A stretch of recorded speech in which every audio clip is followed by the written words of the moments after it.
you bet. Yeah, major decision affecting every school-age child in Arizona. Arizona's Board of Education voting to reject the controversial Common Core standards. Those are the learning goals set by the federal government outlining what a student should know by the end of each grade. ABC 15's Mary Ellen Resendez joins us now to break all of this down. And Mary Ellen, explain what the vote today really means.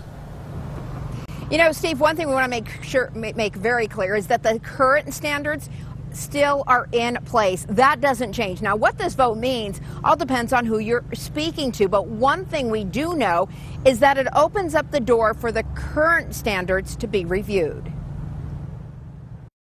The board is just saying we can take care of Arizona children, and this is a very proud day for Arizonans. State Superintendent Diane Douglas was beaming after the State Board of Education voted 6-2 to reject the federal government's Common Core standards in Arizona schools.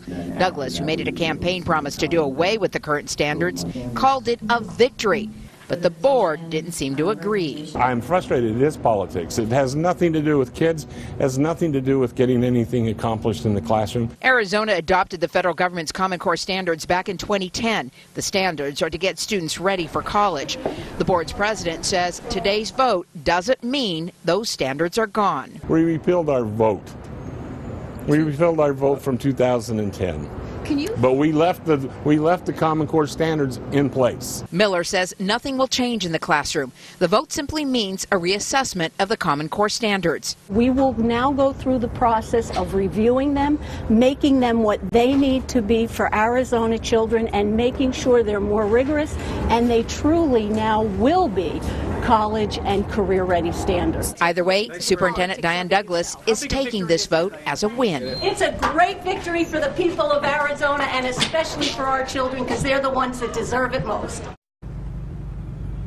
Now, Douglas says the current core standard doesn't have a higher level of math standards. It also doesn't address Arizona's unique history, including their Native American history. So those are things that she wants to review and actually put into place. And again, we just want to make it very clear that both parties do say what this vote does mean is that these current core standards are going to stay in place. It's just they're going to go through a review process, and the public will get to put input in as far as what they feel needs to be changed. Steve and Stephanie?